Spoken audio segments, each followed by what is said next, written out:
¿Qué tal, chicos? Muy buenos días. Estamos en una nueva edición de este su curso de razonamiento verbal. Hoy día, 27 de agosto del año 2020, vamos a hacer un repaso de lo que hemos visto hasta este momento sobre la comprensión de lectura, ¿correcto? Vamos a ver preguntas según sentido contextual, vamos a ver preguntas según la jerarquía textual, vamos a ver preguntas por compatibilidad e incompatibilidad, y vamos a ver preguntas por inferencia y extrapolación, ¿correcto? Que son de alguna manera los tipos de preguntas que usualmente vienen en los exámenes de admisión. Ya saben que esta clase está dirigida para ustedes, chicos del quinto año de secundaria del Colegio GUNI en Cañete, ¿correcto, chicos? Eso es muy importante. Ahora, vamos a recordar qué entendemos por preguntas de sentido contextual. En algunas partes del texto vamos a encontrar palabras, términos o frases, ¿no es cierto?, que tienen una connotación de acuerdo al propio texto o de acuerdo al sentido del propio texto. Entonces, ¿no es cierto?, para eso o para empezar a trabajar este tipo de preguntas, es importante o trascendente primero irnos a las preguntas como tal. Dentro de las preguntas como tal, vamos a encontrar palabras o frases que dirigen o que direccionan de alguna manera el sentido de las palabras dentro del propio texto, ¿no? Y a partir de eso, pues, podemos contestar las preguntas de manera adecuada. Ahora, chicos, yo no quiero de alguna manera explayarme tanto en la explicación de esto, porque de alguna manera esto ya lo hemos visto o ya lo hemos detallado en algún momento. Pero, ¿no es cierto?, en todo caso vamos a desarrollar el texto número 1 y a partir del texto número 1 vamos a marcar las respuestas o las alternativas correctas a las 5 primeras preguntas. Estamos desarrollando el primer nivel, o sea, el nivel básico, entonces por eso hay que ser bastante detallados, ¿no? Para eso he formado una estructura. Esa estructura de alguna manera detalla, o en esa estructura voy a detallar 3 ideas principales que me van a facilitar para encontrar las respuestas a estas 5 preguntas primeras, ¿correcto? Dice el texto número 1 lo siguiente: los agnósticos sentimos la culpa eterna de dudar de la existencia de Dios, pero tengo la sospecha de que esas dudas se disiparían, subraya eso, se disiparían si fuéramos a dar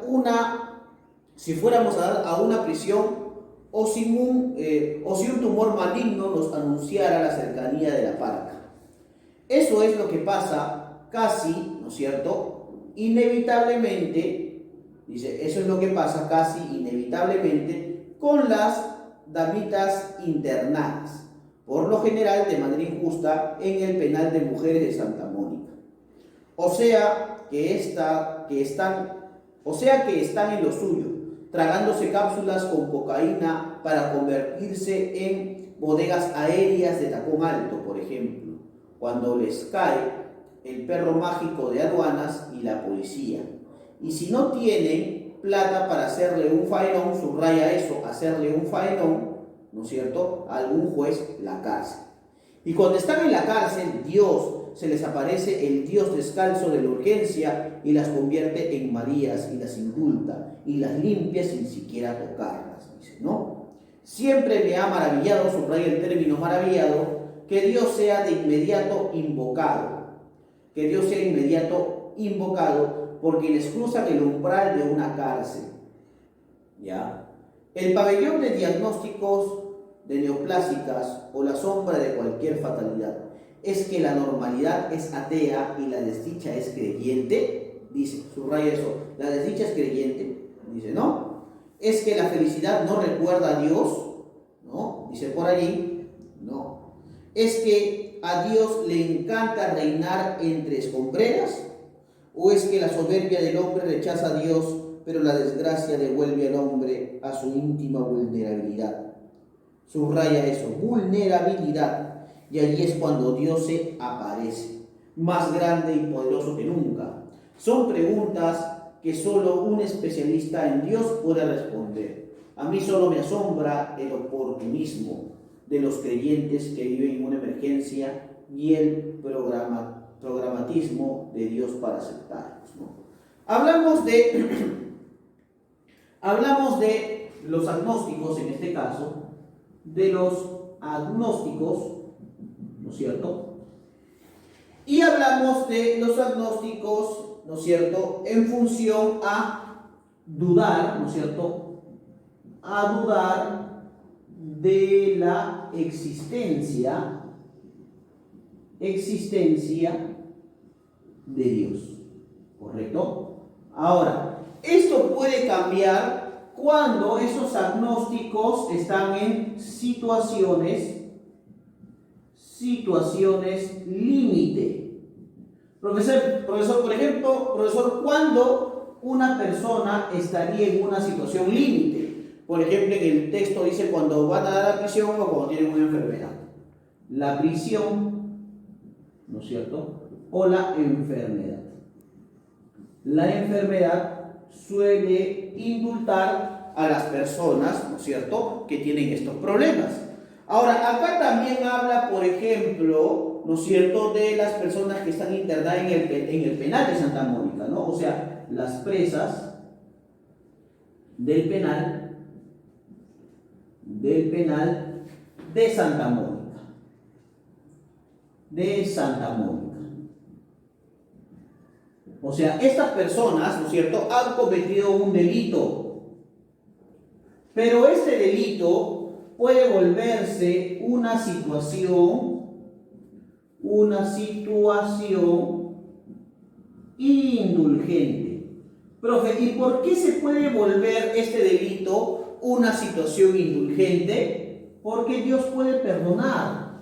Si ésta se arrepiente y de alguna manera si éstas, ¿no es cierto?, confiesa este delito y se abocan al camino de Dios, pueden recuperar ese perdón que tanto anhelan, ¿no es cierto? Ya el castigo social está porque están presas, pero ahora ellas deben buscar de alguna manera una salvación para sus almas, ¿no? Y dice acá lo siguiente: siempre me ha maravillado que Dios sea de inmediato invocado por quienes cruzan el umbral de una cárcel, el pabellón de diagnósticos genoplásticas o la sombra de cualquier fatalidad. O sea, nuestra invocación a Dios está en situaciones límite, ¿no? O sea, nuestra creencia, ¿no es cierto?, depende de qué. Nuestra creencia depende de ¿qué cosa? Depende de nuestra voluntad y situación para creer o no en Dios. O sea, si estamos en una comodidad determinada, a veces nos olvidamos de Dios, ¿no? Pero cuando estamos en situaciones límite, ¿no es cierto?, ahí sí Dios se hace presente, ¿no? Y ahí está la gran interrogante del propio texto. Durante el desarrollo del texto, chicos, te he ido anunciando qué palabras debes subrayar, ¿no es cierto? Y es por eso que aquí las preguntas que se te tienen que hacer, ¿cierto? Dice, el término disiparían se entiende como, acá dice, pero tengo la sospecha de que esas dudas se disiparían. O sea, ¿cómo que se disiparían? Quiere decir que se eliminarían, ¿no es cierto? O sea que la alternativa correcta sería la alternativa B, ¿correcto? Esa es la correcta. Ahora dice luego la pregunta número 2. La expresión hacerle un faenón se traduce como, y acá dice, ¿no? Cuando le cae el perro mágico de aduanas y la policía, y si no tienen plata para hacerle un faenón a cualquier juez, la cárcel. ¿Qué quiere decir? Que eso implica un soborno, ¿no? Definitivamente la respuesta en la número 2 sería la alternativa A, sobornar, se entiende por eso, sobornar. La pregunta número 3 dice, conforme lo leído, la palabra maravillado, ¿dónde se encuentra? Dice, siempre me ha maravillado que Dios sea de inmediato invocado. Siempre me ha maravillado, siempre me ha, ¿qué cosa? Siempre me ha, aquí la respuesta correcta sería siempre me ha desconcertado, ¿no? Implica desconcierto. Alternativa B sería la respuesta correcta. En la pregunta 4 me dice lo siguiente. En el texto la expresión la desdicha es creyente quiere decir que, ¿dónde está la palabra desdicha creyente? Dice, es que a Dios le encanta reinar entre escombreras. O es que la soberbia del hombre rechaza a Dios, pero la desgracia devuelve al hombre a su íntima vulnerabilidad, y es ahí donde aparece más grande y más poderoso Dios, ¿cierto? Dice, es que la normalidad es atea y la desdicha es creyente, dice, ¿no? ¿Qué significa con esto esta expresión? Esta expresión, ¿no es cierto?, significa que en el infortunio se apela comúnmente a la fe, ¿no?, en situaciones límite. Por eso la alternativa correcta en la número 4 sería la alternativa D. Y en la pregunta número 5, finalmente el término vulnerabilidad dice, o es que la soberbia del hombre rechaza a Dios, pero la desgracia devuelve al hombre a su íntima vulnerabilidad, ¿cierto? Eso quiere decir que el hombre, definitivamente como hombre, es pecador, ¿no es cierto? Y es vulnerable. O sea que la respuesta correcta aquí sería la alternativa E, la fragilidad del hombre, ¿no? El hombre que se equivoca, ¿no? Alternativa E. Con esto que hemos dicho o que hemos trabajado, primero, preguntas que hemos subrayado a partir del sentido contextual, pero que a partir de este gráfico, ¿no es cierto?, o a partir de este resumen hemos podido encontrar de manera mucho más fácil las respuestas a esas 5 primeras preguntas, ¿correcto?